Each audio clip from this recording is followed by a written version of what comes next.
From farmland to luxury listings, from commercial deals to digital strategy, this is Reliant Roundtable. Today's guests are redefining what it means to market real estate in the modern era. Tim Rist is the founder and chief visionary officer of Discover Oregon Real Estate, aka Door. You see this marketing and branding, which I love. His beautiful sister, Emily, and we're going to get into her fabulous, wonderful story and where she fits into the Door community in a second. But this is Reliant Roundtable, where we discuss all things really happening in real estate in Corvallis, Oregon, Eugene, in this beautiful area we call home. Welcome to the pod. We're glad to be here. Can you introduce your beautiful guest? Yeah, this is Tankerton. He actually really does a lot of the heavy lifting for sales. So we had to keep him involved. No words, because you are too cute. I just want to eat and kiss and smush and cuddle with you. He's like, that sounds good to me. It's a common reaction. Common reaction. But I'll honor him with the pin that I carry, because people are like, well, why is your dog on your pin? I was like, well, it's because he does a lot of the work for us. Right. He's a founder. He's also an excellent greeter for the office. Right. So good for office morale. Well, let's jump into the office and you guys and Door and everything. So one thing I have to just say right off the bat, when Scott, who owns Titan Podcast Studio and Reliant, said, I want to do a roundtable with realtors, and we kind of brainstormed a little bit. I said, well, I want this guy, Tim, on. I love that Tim is using social media. I love that you are into branding and social media marketing, and you get the power of having all of these tools at your fingertips, where I feel like the majority of people in Corvallis and Albany are so afraid of media in a lot of ways. Well, I'm afraid of media too. I'm already pitting out right now. It's not like it doesn't scare me to be vulnerable in front of camera. Right. It's just the terror that's worth embracing for the trade-off that it does for my clients and their goals. Well, what has been the trade-off? How has social media and marketing really helped you in your career? Well, I think if we just distill it down to the client objectives, our mission at Discover Oregon Real Estate and at Door Developments is really to facilitate the discovery of community, legacy, and adventure through real estate. Right. And we believe beautiful housing can also be affordable. And we have all these tenets or table stakes of what we believe is the core to the service experience. We have our values, the 10 C's, which is all about connection and community, and candor, which means keeping it real, and clarity, helping people make informed decisions. Social media is a vehicle for all of those mechanisms, right? So it's an easy one-to-many, no-brainer tool for us to be using. For exposure on our listings, I think it really started there. I knew that we were making big promises to our clients when we're asking them to entrust a percentage of the equity of their home to our marketing plan. Right. The premise is that better produce an ROI. Right. If it doesn't, I don't feel good charging it. I don't feel good at going to bed at night or building wealth if it's not by proxy of providing substantial, measurable value to our clients. Right. So I think it really started with, when I launched Door, we just had a few videos that really took off and had the double purpose of not just providing a keepsake for the client, like a presentation for the home that they could go back at and look at and be proud to share, but really we started focusing on how do we sell a home before someone walks through it. Because if you can sell a home through media, through the click of a button, then it means your buyer is not limited to any geography. It's anyone who can click play on a link. Right. And I started to realize that is like one of the most important elements of our marketing promise to our clients is, can we sell our listing through the click of a link before they get to the house? Well, and also, you got to think about this next generation. Listen, I'm a mom to 3. I have a 35-year-old, I have a 29-year-old, and a 16-year-old. And that generation, especially the 29-year-old and the 16-year-old, this is where if you're not here and you're not here, then you don't exist. And that's the way, I even said to my 16-year-old, go to the website. He goes, I wouldn't go to anybody's website, meaning they don't comprehend. If you're not on social media, you're invisible to this next generation. So I say to realtors all the time that are 50 or 60, they're like, well, I'm just not into that. I'm like, okay, so then you only plan on selling for the next 5 years to the clients that you already have that refer you and whatnot, because you're never going to get the next generation of clients in business. How did Door, D-O-R-E, come to be as far as like, how did you know this was your mission statement? And where does Emily fit into this beautiful Door family? Well, that probably goes back. It's a two-part question, but as far as Emily and I working together, that goes all the way back to college days.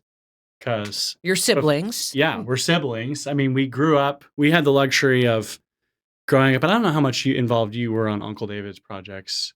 No, not as much. Okay, but we all grew up periphery to construction. In college, we started running painting businesses, and we had multiple siblings that worked in it. But Emily was the best person that I ever brought on to run a team within our. What were you painting? Painting houses. Houses, just residential houses. Indoor and outdoor? Mostly outdoor. Yeah. Really? And where did you guys go to college? U of O. U of O. I went to Oregon State. You were rivals. A little bit like, ooh, dog speed. Yeah, well, like I every sibling went to OSU except for me because I went to study architecture. Right. So honestly, and don't tell U of O, maybe they'll know. I love U of O. And if there was an architecture program at OSU that was as good as the one at U of O, I would have gone there. But Got it. U of O's got a great program. Wait, and I love that you are an architect. I mean, I really feel like you guys are going to the next level when it comes to, because I also think in the future and now we want things that are simplified. Mm-hmm. Like we want to be in one, I want to buy this piece of land and I want to build this. Oh, well, great. I have an architect in this Door community that's going to help you do the plans and then I'm going to help you close on the land. And, so you have multi-levels of how are you redefining real estate with this next generation of having everything under one umbrella? If I might just speak to Go that for from it, the Emily. architecture side of things. I mean, I have a decade of experience working for different firms across the state. I've always worked and lived in Oregon, but it's such a siloed industry and there's so many inefficiencies when you need to build a project, develop a piece of land, the amount of people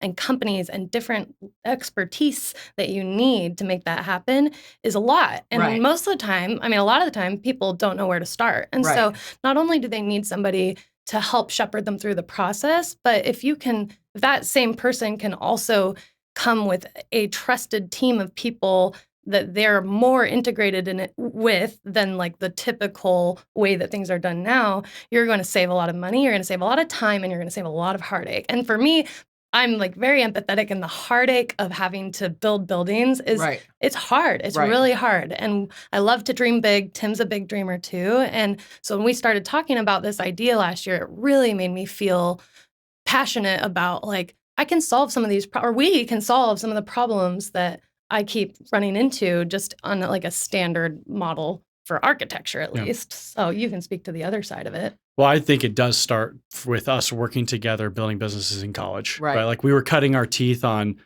selling a product or service to clients and trying to make things simple and easy and concierge and customer service. So when both of us got our, career jobs, me becoming a real estate professional, building a real estate team, and eventually starting a real estate brokerage with a vision to bring all things home into one place. Right. So you mean everything, title, financing, architecture. I mean, is that what you mean when you say everything in one? Like the entire home ownership journey from start to finish. One-stop shop. It's a consolidation we already see occurring in the industry. Yes. We just plan to be on the front edge of it, not to service Wall Street, but to create something truly accessible to our clients that streamlines a lot of the chaos and the noise. Right. But the development portion is perhaps, in my mind, one of the most important opportunities, especially for the state of Oregon. Oh, I agree. And Corvallis, because it's a college town, meaning and it's really lacking affordable housing. Yeah. So I see everywhere things are. So have you seen that across from Corvallis High School? That lot sold for. Do you know how much that lot sold? It was one big house. I think it's like 2 acres. Yeah, and then they've got. I think it's off Spruce. Are you talking about the one on Spruce? Yeah. I'd have to go back and look at the exact sold out. I don't want to just say it wrong on a podcast show. But as the broker for the city of Corvallis, because I do all the real estate for the actual city. Right. I will say. Corvallis has a unique challenge of which is decades of anti-development rhetoric, really going all the way back to the 70s. Right. That has certainly most recently been dramatically counteracted with some really smart thinking and great leadership. Like our city manager is awesome. I'll go on blast to say Mark Shepard rocks. people can say what they want, but I've gotten to see from the behind the scenes how they work as a team, how the city works as a team. And it is hard to get anything done inside of the bureaucratical layers of city government. But I will say that right now you see, just recently there was 3 cranes at the same time in downtown Corvallis. We're seeing a better influx of units being built in this last 24 months probably. We have the new hotel going downtown, which will have, you can be able to rent and buy, I heard, like up in the hotel, which is a hotel, I think originally from Eugene. What's it called? The new luxury hotel that's going in. And just to point on that, since you brought that up, there's a lot of people that are mad about the kinds of housing structures that are going in. But really, what we wanted to solve with the Door Developments brand, which is an extension of the Door family, is this pressure on the entire continuum of housing, from affordable housing, obviously, and entry-level housing on the front end, middle income housing, and then also luxury and final resting place housing, right? Like we need spaces for because there's there's a big retirement community here. Yeah. So when you talk about, Emily, what kind of, if I'm wanting to buy a piece of land and Tim, we find the piece of land, we close on that, and I'm saying, Emily, great, let's build this modern farmhouse that I can live in and I can leave it to my kids and my grandkids and so on. Am I going to get hurdle after hurdle after hurdle? Because I am someone that came from California who raised my kids in Pacific Palisades, and we know it's burned down. Yep. Karen Bass, the mayor, promised, no permits, you'd have no problems. Everybody's having problems. State Farm cut off a lot of people, but people that did have State Farm's like, hey, we're broke. We're only going to pay you 70%. Like, it's just, and they're just getting... Yeah, it's getting harder and harder to build things. There's more and more regulation, and it's all from a good place. Like energy codes are getting tighter, acoustic codes are getting tighter because we want people to have better experiences. And this is primarily in the commercial world that stuff is getting really tight. Right. And then California is also like kind of in its own category. Right. But I'm never one to like sell you a false bill of this is going to be so easy and simple. I'm never going to say that because it never is. But what I will say is I'm going to be here every step along the way. And when it comes to deals that are being like where we're working together, so we've done this on a couple of houses. We've done it on a couple of multifamily projects where Tim has the market in mind, right? Tim understands the market, and I understand design and beauty and how to create defensible spaces for people to live in and beautiful spaces that will be meaningful for them. And so we work together to be like, how can I design something that is going to be able to be sold at a certain rate? I keep costs in mind and kind of have basically a positive feedback loop, a self-correcting feedback loop between ourselves. What is your brand, and are you into sustainable? Are you? Yeah. Yes. So there's a lot of different things, right? But right now it's really about how do we create accessible housing for people? Right. How do we create things that people will actually want to buy, like townhomes, things where they can start building their equity, but that aren't just completely soulless and void of beauty? Because I don't know if you've seen these terrible developments. I mean, they're terrible everywhere, and it breaks my heart. Me too. It's just awful for me. So I just want to stop that. I agree. I know that a lot of people, even in residential, they want to cut the architect out because they're like, look, I don't need you technically. I'll just have a builder-led design. Right. And unfortunately, when it comes to most normal developers, it's all about the bottom line. Right. And obviously the bottom line is important, but that bottom line, if you've created something that people hate, like that's why people are so against these developments, the NIMBY folks, it's because they're not creating beauty. No. Like everybody does a cheap vinyl floor. Let's do the cheap this, cheap that. And I walk, like coming from California, when I was looking, when I first moved here to buy something, first of all, I said to a realtor, I was like, send me to the bougiest neighborhood. I raised my kids in the Palisades, West Side, Brentwood, Holmby Hills. Like, where is that of Corvallis? Yeah.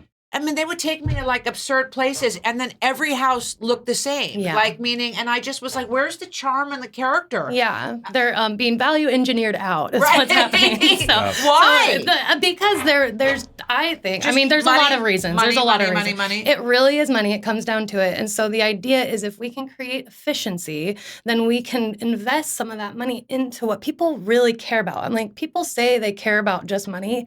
They don't. No. Nobody wants to live in some of these developments that are going out there that are just like cookie cutter. You can see your neighbor taking a shower, You have no yard, no porch, you have no what I call defensible space where it's like your space, you take care of it. Like there's so many different studies and examples in our history of what happens when you say, hey, lower income people, we'll build you housing. But if you're not building housing for them that they will love and appreciate and showing that you care for them, they're not going to take care of it. And it's going to be a disaster. Pruitt-Igoe, look that up. I mean, that was like total thing that we have to learn in architecture. Right. But I agree. If I didn't have my little slice of heaven where I am, where I could go on the beautiful grass, look at the river, grow my roses, pick my, I'll grow cherry tomatoes and cucumbers. And I never thought that was important as I do now, as you get older and what's important.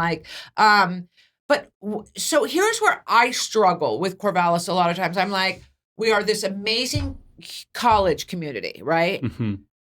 I have to drive to Albany for Target. I love Market of Choice. It's like a Whole Foods, meets had a baby with Gelson's. But I don't understand. Like, why can't we have a Target? Why you can't buy a tie in town barely. Yeah. You can't buy baby clothes in town unless you go to TJ Maxx, I guess. I think it touches on something that I'm glad Emily brought up, this NIMBA, this not in my neighborhood energy, which is just a kind of almost a default like resistance towards a lot of change or growth of any kind. Right. Because of the homeostasis it could threat to disrupt. So I think I could speak to the energy generally. I couldn't speak to those brands specifically. But I want to tie it back to the bigger picture thing that we really want to proselytize today, which is solving placelessness. Right. And so when you think about the rhetoric that was started in the 70s of like, there was a time when our city council produced literature and circulated it to the community of here's how to stop a development, right? Like he educated the community on how to stop. And it was because of these builder-led, financial bottom line-led kind of merchandising and development means, which we really, if we want to preserve beauty in our world, we actually have quite a responsibility if we can make a difference to do so. Because once these developments and commercial buildings and things are set in motion, I mean, they're going to be there for a while. Right. We think about the early 1900s homes that are still standing today. Right. We think about all the homes that have been built in the 2000s, like they're going to be here in the 2100s. Right. Barring catastrophe. Right. So I think that because of the lack of responsibility of which a lot of both commercial and residential development has occurred, it makes sense that the average consumer has a default resistance to it. Right. What I'll say on the concept, which you brought up, is like the idea of having a place for everybody on the continuum. Right. You asked the question of like, well, how do all of our companies work together? There is a singular vision, and we were just talking about it today, which is to solve this problem we've coined called placelessness. And it's kind of this trifecta of problems related to loneliness, to houselessness, to homelessness. But really, we've kind of dialed down to like three key categories of placelessness pervading in our society. And one of them is a habitat problem. We just need more spaces for the humans that are being born, right? Like there's not enough low income and affordable housing to house the people that are either consolidating into other houses or living in cars or living on the street. We have a sense of home issue increasing. Let's just talk Oregon, maybe not Corvallis specifically, but mental health is in decline. Yeah. Depression way up. Yep. And especially in this post-COVID era, the amount of time spent on screens and outside of connecting people, a sense of home is hugely in threat. So even if we solve the habitat problem, there's another layer of work to solve the home problem. Right. And then the bigger challenge facing especially the next generation is this sense of hopelessness for the future. Right. So we think we solve for placelessness by solving for habitat, by solving for a sense of home, and by sowing into a hope for the future. Right. Now, we can't do all of that under the umbrella of a real estate and development and architecture firm. Right. But what we can do is we can create an economic engine that sets an example in the industry for what we call the place pledge. 1% or more, often more, of gross income towards causes solving placelessness. Right. And so that's where really our vision and our collaborative energy and the call to action that we're putting out to all of our vendors, our clients, and the people that we're in collaboration with is just try it. Right. Commit 1% or more of your gross income this year to a cause that matters to you. Right. And we like to think that for the most part, whether it be the Humane Society or Boys and Girls Club or Jackson Street Youth Services, like all these causes are having a fingerprint on placelessness to some degree. And if we could fully fund all of our nonprofits, we would be solving our business mission. Well, we're voting. I mean, we got to vote by, what is it, Tuesday of next week? We've got our ballots have to be in. And I was looking at this is the first time I'm voting in the state of Oregon. I'm looking at the ballot. Are we happy? I mean, I see a lot of like no one's running against half these people, but who do we like for governor? So for sake of all the diverse group of constituents I represent from a business standpoint, I would say that our mission as a business is decidedly non-political. Right. And the reason why is because I am probably a part of a large contingent of Oregonians specifically that have lost all confidence in the state coming to solve these problems. Yeah.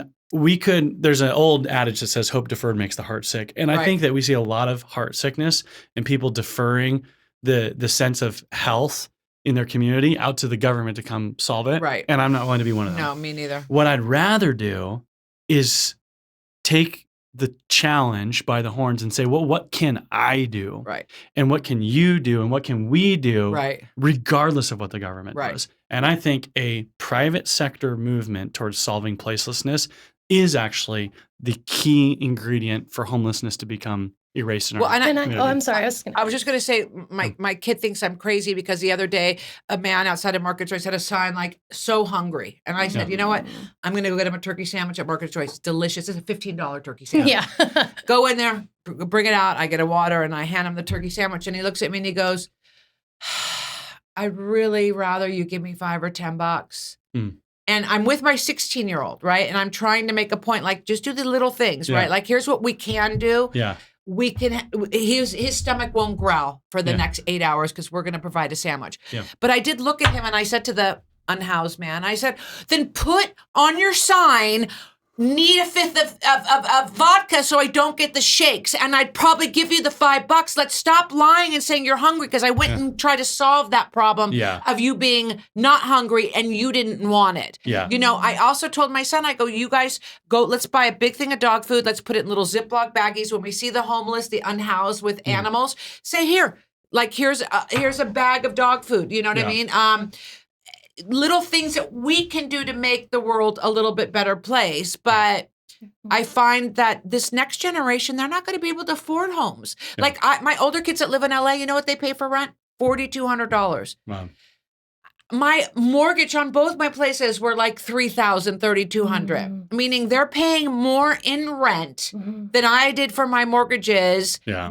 And is that like that in Oregon? Meaning, are we going to see? Closer. I mean, it's getting like, that's how it's trending. Right. Yeah. And so I think just kind of speaking to the idea of like, starting with us and then influencing the powers that be, because that's how I've seen real stuff happen. Like in Portland, there's a movement to create communities that are more dense and more filled with opportunities to connect with your neighbors. Right. And that had to be something that changed in the code. And that didn't happen until somebody said, we're going to show you how this works. Right. Yeah. Because you can't get that type of change without proving it. Right. And so we have to figure out a way to prove it so that the very slow moving wheel of bureaucracy finally gets it. And it's like, oh yeah, let's go ahead and make this change in the law or the code. For me, it's always about code and stuff like that. Right. But it happens and it's possible. And it does take, that's a really, really small, like very grassroots of like literally just solving the immediate issue of the person in front of you. But if you're thinking like, how can I change the rules? Prove it first. Yeah. Well, and that's why I said to my 16-year-old, I go, here's the thing, because he's like, it's so hopeless. It just seems like there's no, and I said, well, that's BS, because we can go solve this guy's problem with his sign. And this guy who needs dog food, like we can go, now I'm not saying Rome wasn't built in a day, we're not, but these are little things that we can do. And all those little things will then build into something bigger, right? Yeah, I think it's like we're not actually powerless, and that's where the hopelessness comes from. Is if you have if you can create a team of people that is all under the same vision, and we want to create positive change in the world, we can make it happen. Well, that's what this generation hasn't figured out, where they have all the power they have so much power with that phone in their hand, meaning if everybody said, hey, Target, we're not shopping there for 2 days until you change X, Y, and Z. Yeah. And if everybody stuck to it and they did not have money at every Target in all of America for 48 hours, they'd listen. Yeah, they sure would. You know, and there's where the power lies. And this generation coming up, they have a lot of that power. And your generation too, because you guys are young, right? Like our generation gets that it's okay to like talk to our neighbors. And my 16-year-old will be like, Mom, you talk to everybody. I'm like, absolutely. Yeah. Because if a shooter came into this market or this place, I would get us out in 8 seconds. Yeah. You know, your generation would be like trying to take a picture and video it and like go live, right? Like, you know what I mean? How could I, you know, but let's talk about social media for a second, because we talked about it earlier. We talked about the power of it. We talked about like, because what I love, and because I like stuff that's a little bit like off of, I like how you're humorous and you have your dog, your sweet dog, and you know, you'll be at the piano, like singing a song and being creative. Because if I was coming to Oregon from New York and I wanted to buy a house and I'm looking for a realtor, you're the type of realtor, because I'm going, I love his personality. I love how he shows a house. I love how he goes. That shows me who you are in so many ways. Do you find that your peers in Oregon like go, oh my God, Tim, why did you make that crazy video? Or no? Emily's going like this. So I didn't tell you. Well, it's funny. So I'll think of one specific example that happened recently. It's funny you bring that up, because we had a property that we recently listed. I helped my clients buy it for just shy of $1 million. Right. And a year later, with minimal improvements, we're listing it at 1.1. Ends up with multiple offers in a dicey market, and selling for 1.2 million. Right. And in that process, we created a ton of hype because we started a music video with 2 dudes in the bathtub. Right. One who's aging now a title rep. Right. Love. And you know, in the creative process of us just being ourselves, my buddy Mike Hill, give a shout out to him, decides to turn the water on in the bathtub. I've only got one change of clothes, so I'm like, I gotta quickly shed. And so now it's like 2 dudes in the bathtub to 2 shirtless dudes in the bathtub. And it created so much hype on that property before it even hit the market. Right. We had a lot of people who knew about the listing just because of that kind of clickbait moment. Right. All it takes is 1 or 2 buyers competing with each other to make a massive financial difference in our clients' world. And our clients were, bless their hearts, they're like, we give you full creative control, Tim, you be you. Right. And I was like, all right, I'm going to take that and run with it. And honestly, we got hate mail from that video. We got Who was sending you hate mail? An anonymous person. Because they're jealous. Because I mean, I hate to say it. That's what it comes down to, because they wish they could do that. Because I've talked to realtors. I'm sorry that happened. Yeah, I'm sorry that it happened, but I'm telling you right now, Yeah. it's like when I'm coaching an influencer and they're like, I'm not being my authentic self because I don't want to have the haters hate. I'm like, FYI, the algorithm does not know the difference between hate or love. If they say, I hate you or I love you, algorithm does not know the difference. All they know is engagement. And number 2, when someone who doesn't know you in your personal space not like you, it's jealousy. Why would it's? And I mean, I hate to, because I've talked to realtors. I'm like, oh, I don't like the way I look. I don't like the way they say. I'm like, get over it. Yeah, get over it. There was a time it may have, like, if I was starting out in real estate, it would have really bummed me out. I think I'm at the point now where after I've brokered over 700 deals and I've had people like the city of Corvallis go through an extensive vetting process to interview me against many of the other agents in our community and still hire me to get the job done. Right. I think my stats and how I show up for clients and the job that we do, my team, it speaks for itself, to where we have the platform to be a little bit more courageous and take a few more risks to get engagement. But I do think that the fear of being hated, right, is one of the things that holds people back from engaging on social. Everyone wants to look good and be right. Right. Right. And so, you know, some of putting stuff out there when it comes to marketing is like the willingness and the courage to get it wrong. Right. To take those kind of risks 100%. with enough of the right energy and then also have the commitment to back cleanup, right? Like if I created a great video that I thought was great and it flopped and it didn't have engagement, I'm still going to pick up the phone every day and call leads for the seller. But do you think there's just like a lack of accountability? I find that just across the board. Like people are so afraid to be like, my bad. I'm sorry. Yeah. Like, and I just, when I was selling my beautiful condo in the Wilshire Corridor, I said, I want the youngest realtor who's been have real estate for 2 weeks. Because she came, cute girl Jessica. I said, I'm going to give you X amount commission, but I'm going to sell this house. I'm going to show it every time. I'm going to sell this house.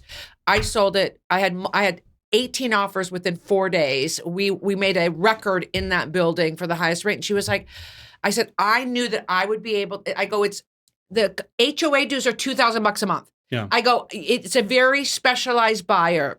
But you get, I said, all that luxury and where California was with robberies and people getting, I go, like, I'm the one that's going to be able to sell this to someone walking through it because I live it every day. Yeah. And so, and I also didn't fall for that narrative of like, take everything out. I go, look at my grandfather was a very famous comedian. I have beautiful black and white set, Universal Studios shot of them on the lot. I'm keeping them on the wall. If someone can't imagine their pictures on the wall, then we have bigger problems. So I just hate it that they all went through this cookie cutter school of, we gotta take everything down. You can't have this. I was like, no, I'm going to bake cookies every day so it smells like cookies. I'm going to open everything up. I've lived it. I'm going to share my experience. Plus, when you can sell, you can sell. I could sell a blind man glasses. I mean, I could sell anybody. How do you feel about your brothers selling?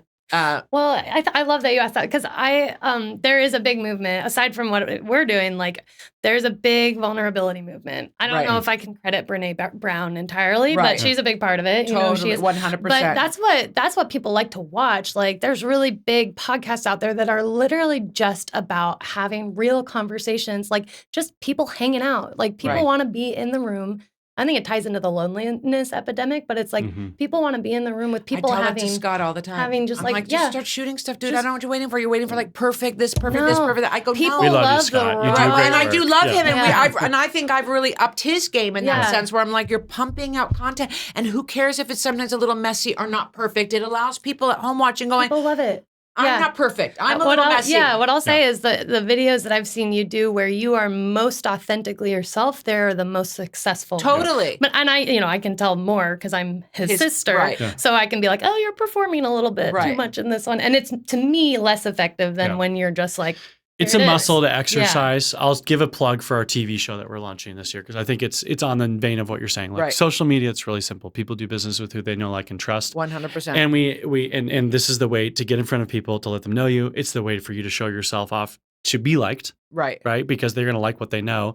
And the consistency is what creates the trust. And that's a parroting actually from a meeting we had just today with our producer for an Emmy nominated show. And we're jumping on with the Real Shows Network to produce a show launching in September called Find Your Place. And it's all about solving the placelessness problem. Right. And highlighting the organizations, the real people. Right. Both the for-profits and the nonprofits that are actually making waves, and doing it in an adventurous and vulnerable and palatable way. And I believe so much in putting content out there that we made a huge part of our business plan showing up for a TV show. And it'll be one episode every 3 months. And we'll do 4-episode seasons, and we'll take people all over Oregon on great adventures and highlight cool things. But here's from a business structure standpoint, I think there are 2 funds that are undertouched for a business and for individual. I think in our life, when we think about money coming in, resource coming in, it's energy. It's good for the good that it does. It's bad for the bad that it does. And I think one thing that has certainly separated our brand story apart is that we've always set aside a pioneering fund and a give back fund from every deal. Right? Like in my mind, we have our normal costs for closing a transaction. We have our marketing costs. We have our overhead costs. We have our payroll costs. But for me, like the line item on a profit and loss, in my mind, even if it's mentally, like what am I investing towards pioneering the next wave of value for our consumers? And for you're us, a disruptor. You're an innovator, and that's what it takes to move forward, and to piggyback off what you said, why we love the real raw, because I call it the 3 R's in media training. When we reveal, we become relatable, and relatable equals ratings, clicks, views, likes. You know what I mean? Nice. And if you're smart in how you do it in the context of the different conversations you're having with people, whether it's a podcast or an interaction at a coffee shop because you want to get a listing or the TV show that you're doing, right? And people that try to be perfect and polished and be thinking about everything, like, no, say what you're thinking. Don't think about what to say. Like, be in the present, be here, you know, because that's where media is. And that's why we love the behind the scenes. That's why we don't want it always perfect and polished, because we want to go, oh, she woke up and felt a little bad today because she has a cold and didn't put on her makeup. Well, I don't feel great and I don't want to put my makeup on to go to my meeting. So she just inspired me. You know what I mean? Like, yeah. So it's just interesting where we are, where, you know, art imitates life and media. And that's like when I got to Oregon, I was just like, I'm going to retire, because I'm flying out to coach for 2 weeks and I do a bunch of Zooms every day. But about a year ago, I was like, well, why isn't this town doing more media? I mean, they have the #1 media coach here. Why aren't I doing media here? Hello. And then I just said, I'm going to crack media in this town. I'm going to crack it. I'm going to let people not be afraid of it, to embrace it. You know, it's like when I first got here, I was like, where's a great place to get a facial? And then I would look, I'm like, who's doing it online? I couldn't find it. I'm like, and then if I did, and then I finally found Caprice and Scotty, and I love them. But meaning my point is, it's 2026. I shouldn't have to work that hard to find those things that make a community. Yeah. And when I do find you or your website or social, give me a little peek in. Yeah. I want to peek in. What does the salon look like? What do you guys like? What's your philosophy? What do you like? Just give me a little bit. Yeah. And then when I come on the first day, I'm like, oh, I loved your this. I love that you have kids. Then we find some common ground. So it's just, that's what I'm here to do, is like, you're redefining real estate through your door. I'm redefining media and starting in a small town to go, like, you don't have to be afraid of it. Yeah. Just embrace it, because it's not going away, people. Yeah. There's a lot of great energy here. I'm glad that we're pleased to be able to like launch a nationally televised TV show based out of Corvallis. Right. But I will say, outside of Corvallis, like, we really are Oregonians. And I joke that, like, there's 2 types of Oregon. There's Portland, Oregon, and non-Portland, Oregon. And mostly that's the political, political nod to there's the tail that wags the dog in a lot of ways. And geographically, much of Oregon is not represented politically, from a square footage standpoint. Right. But I do think that there's such an opportunity for us to go in this state from one of the bottom 3 to do business in, right? Now we're trending towards bottom 10% in literacy for kids, bottom 10% for mental health. We are moving up the chain in percentage of homeless population, houseless population. And I would say, like, there's not a clear plan as of right now when it comes to leadership from the top down, how to pry Portland specifically out of the commercial real estate catastrophe that's looming on the horizon. So sad. And so I think, as a part of hope, and I think this is important to reference in terms of door development specifically, we have got to be able to show developers and business people how the most profitable way forward is to take care of the community. Totally. Right? To not just take care of it economically, take care of it aesthetically, take care of it emotionally, take care of it spiritually. Like, the best thing that we can possibly do for the incoming generation is to look at, and this is where I think it's so important. This is like my call to action to everybody watching this, is to not let a lack of clarity immobilize you from taking action. Right. Because there's so many people that look at homelessness and be like, oh, just throw your hands in the air. Well, there's nothing we could do. No problem. Yeah. But you know what every one of us can do? Every one of you guys can look at the nonprofit that's actually moving the needle forward. I'll pick on Jackson Street Youth Services for a moment, because their goal is to end youth homelessness in the valley. Love that. Like, they actually have that goal. They actually have a plan to hit it. Right. And there's just a certain number of people and resources needed to achieve that goal. Right. So the one thing that we could do to end youth homelessness is not come up with another program or solution, or hire, elect someone different, or vote on a different ballot. No, it's fully fund that solution that's already been set in motion and conspired by for decades by really well-meaning, smart, servant-hearted people. Right. We need to fully fund our nonprofits. I love that. Like before tax reform and all the ballot changes, all the political things that need to change in our state that many of us have very little power over in the day-to-day, the one thing that each of us can do today is take a budget of a nonprofit that serves a cause that matters to us and move that needle forward for that budget. So that's my call to action. That's what we're doing with Discover Oregon Real Estate. That's what we're doing with all the door companies. And Door Developments is just the most exciting addition to a network, a family of companies that we'll be launching in the coming years to bring all real estate goals and needs into one place and to create a vehicle, an example of solving placelessness in our state. I love how you're disrupting it. I love how you're redefining it. I love how real you are. I really appreciate you being part of Reliant Realty Roundtable today with me because I'm an observer, but I love it all. And and what an honor and a gift to have you on. And that is it for the pod today. We will see you next time. Thank you, everybody. Thank you so much. Bye.